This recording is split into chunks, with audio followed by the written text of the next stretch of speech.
USS Canonicus, the last surviving original Civil War monitor of the U.S. Navy, was photographed and filmed at the International Naval Review at the 1907 Jamestown exhibition. She survived to this point only because the Navy didn't think she'd make a good target for gunnery practice, and no buyer had come forward when she was offered at auction for scrap. While her fate hung in the balance, Congress decided that the upcoming Naval Review should have a Civil War-era monitor to illustrate the progress of naval construction. The Navy's concerns about spending money on a rusting old hulk, which might sink at any moment notwithstanding, Congress's decree meant that Canonicus, which was the last monitor available, would be sent to Hampton Roads, where the prototype USS Monitor had faced CSS Virginia. Little more than a week after the novel USS Monitor successfully fought CSS Virginia in the Battle of Hampton Roads in March of 1862, Congress ordered additional vessels of the type from Monitor's inventor, John Erickson. The resulting 10 ships, the Passaic class, represented an improvement of the type. Most notably, the pilot house was moved to a position atop the turret, and a giant 15-inch Dahlgren replaced one of the 11-inch Dahlgrens in the turret. The Passaic-class ships would be tested to their limits in battle against the forts at Charleston. The 9 vessels of the Canonicus class incorporated yet more improvements over the Passaics, especially as their construction was delayed to incorporate the hard-won lessons of combat. The Canonicus-class monitors had more powerful engines and a larger propeller. Their turrets mounted 2 of the 15-inch Dahlgrens. They had improved ventilators. Considering how much low speed and poor ventilation had hampered operations and habitability of the Passaic-class ships at Charleston in 1863, these improvements were significant. USS Canonicus commissioned at Boston in 1864 and was deployed to the James River in Virginia,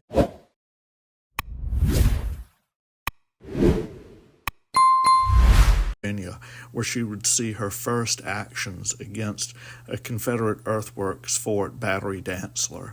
Firing at long range, about 2,200 yards, she was lightly damaged in each engagement. In the second engagement, in fact, the greatest damage came from the blast of one of her own massive 15-inch guns. In December of 1864, USS Canonicus joined the expedition against Fort Fisher.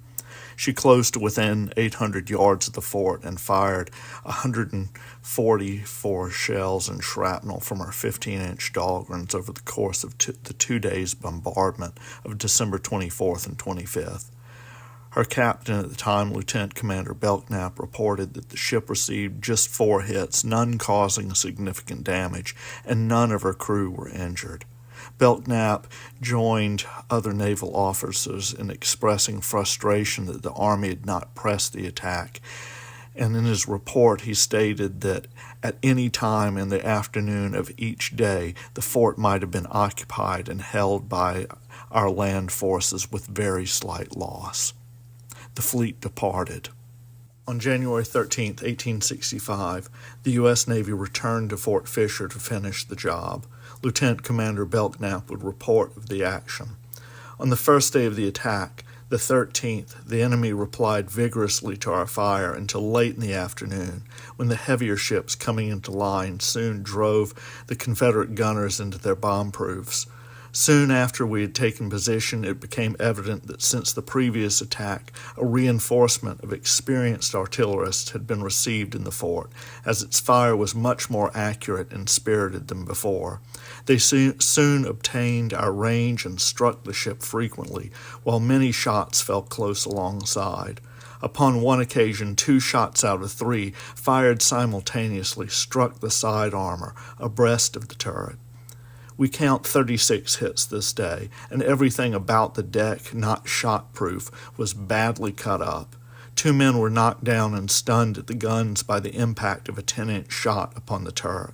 The flag was shot away twice, and gallantly replaced by Quartermaster Daniel D. Stevens.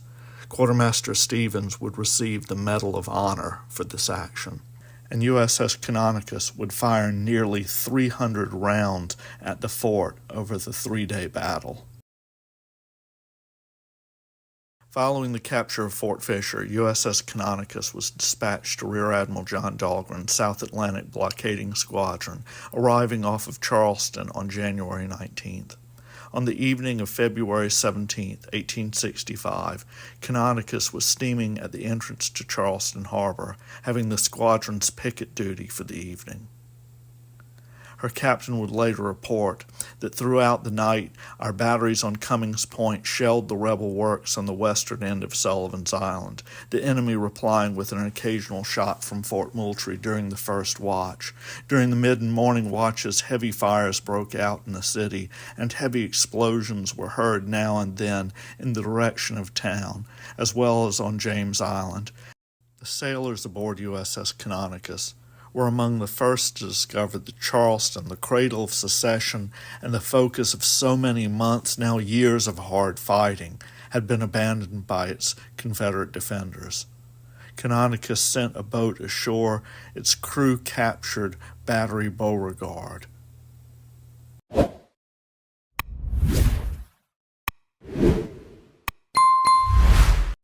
The war was coming to an end. The war was not quite over for USS Canonicus and her crew. On May 16, 1865, Rear Admiral Godin was ordered to take his flagship, the side-wheel steamer USS Susquehanna, the double-turreted monitor USS Monadnock, and a small number of light ships to set out from Hampton Roads in search of the ironclad ram CSS Stonewall, then suspected to be heading from Nassau to Havana. Admiral Godin was instructed to call at Port Royal, South Carolina, and select the best monitor that Rear Admiral Dahlgren had before setting out to capture or destroy the rebel ironclad. Arriving at Port Royal on May 22nd, Admiral Godin found USS Canonicus to be the monitor in the best shape, which wasn't saying much, as all the monitors had seen hard service and some had mechanical deficiencies or others were leaking.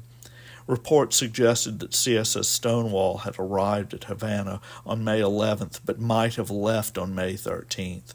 Her supposed destination was unknown, but Godin suspected that Stonewall was heading to Galveston, Texas, which at the time was one of the last ports still held by Confederate authorities.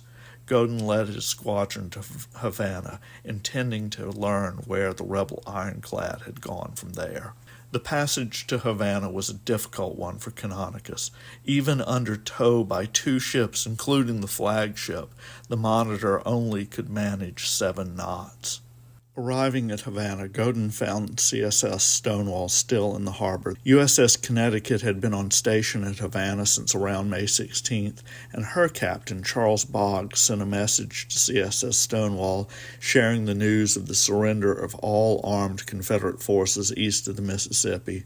Boggs' note implied that with the war winding down, it would be in the best interest of Captain Page and the crew of Stonewall to surrender rather than embark upon a career of what would really be seen as piracy at this point. Captain Thomas Page of CSS Stonewall acknowledged the note, but declined Boggs' suggestion. While USS Connecticut was a former merchant steamer in no way capable of taking on CSS Stonewall, the arrival of 2 monitors at Havana changed the situation considerably. CSS Stonewall surrendered to Spanish authorities on May 30th, and eventually would be handed over to the U.S. government. In Havana, the monitors were subject to much curiosity and received a steady stream of visitors eager to see the revolutionary new vessels. Rear Admiral Godin's final report of his voyage to Havana and back in search of CSS Stonewall is critical of USS Canonicus for her handling at sea. She had neither the range nor the seakeeping nor the speed to make a successful passage. However, he was quite insistent that either of his monitors would have been able to successfully face CSS Stonewall alone in battle, and together they would have defeated her easily. His report contains perhaps a bit of regret that such a final action between ironclads was not fought during the American Civil War. USS Canonicus continued to see service in the U.S. Navy through the 1870s. In 1874, she was part of what was, for the time, a large squadron sent to Florida in the aftermath of the Virginis affair. In June of 1874, the force present at Key West consisted of the Colorado, Worcester, Ossipee, Brooklyn, Kansas, Summit, Dictator, Canonicus, Wachusett, and Pinta, together with the other monitors Ajax, Saugus, Manhattan, and Mahopac, which were at Pensacola, in readiness for immediate service. Canonicus would spend the latter half of the 1870s primarily in commission at New Orleans. The Secretary of the Navy's 1879 report notes that Canonicus left New Orleans in May of that year and decommissioned at Pensacola at the end of the month. By 1885, Canonicus was one of several monitors out of commission and stored on the James River at City Point. She was identified as needing new boilers before she could see additional service.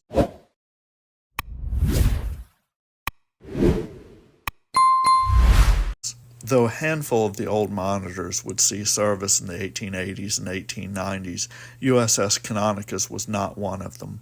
When war came with Spain in 1898, there was a need for ships to serve as harbor defense vessels, and the sight of the old ironclads reassured civilians the Navy was defending the coast. A total of around 10 of the Passaic and Canonicus-class monitors would be refitted as needed and brought into service. USS Canonicus received a good deal of work, but that refit was still incomplete when the defeat of the Spanish Navy largely ended the need for such ships. Despite the funds spent making USS Canonicus and the other old monitors serviceable for harbor defense during the Spanish-American War, the war made it clear that the ancient ironclads with their cast-iron muzzle-loading guns and laminated iron armor had no business in a modern shooting war. The Navy evaluated whether it made sense to retain any of the old single-turreted monitors. They were of little use for training sailors, even those of the state naval militias, because their obsolete armament and equipment was no longer like that used in the fleet. The occasional sentimental suggestion that one be retained as a relic was ignored. They even were rejected as target ships because their armor was too antiquated and offered no resistance to modern guns. With a rapidly expanding fleet of modern ships, the U.S. Navy had no interest in expending money on the old monitors. Finally, in 1904, the last 5 were offered for sale as scrap. Alone among the remaining monitors, USS Canonicus didn't sell. Due to that accident, she was still in U.S. Navy hands when in 1905 an inquiry came whether it might be possible to display the ship at the Jamestown exhibition planned for 1907 to celebrate the 300th anniversary of the settlement of the Jamestown colony.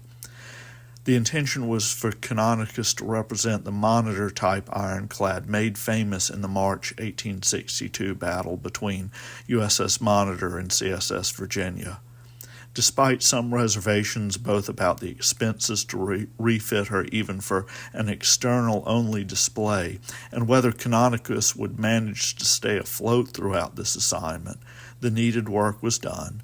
Canonicus, the last of the Civil War monitors, was anchored not too far from where Monitor and Virginia had changed the world of naval combat.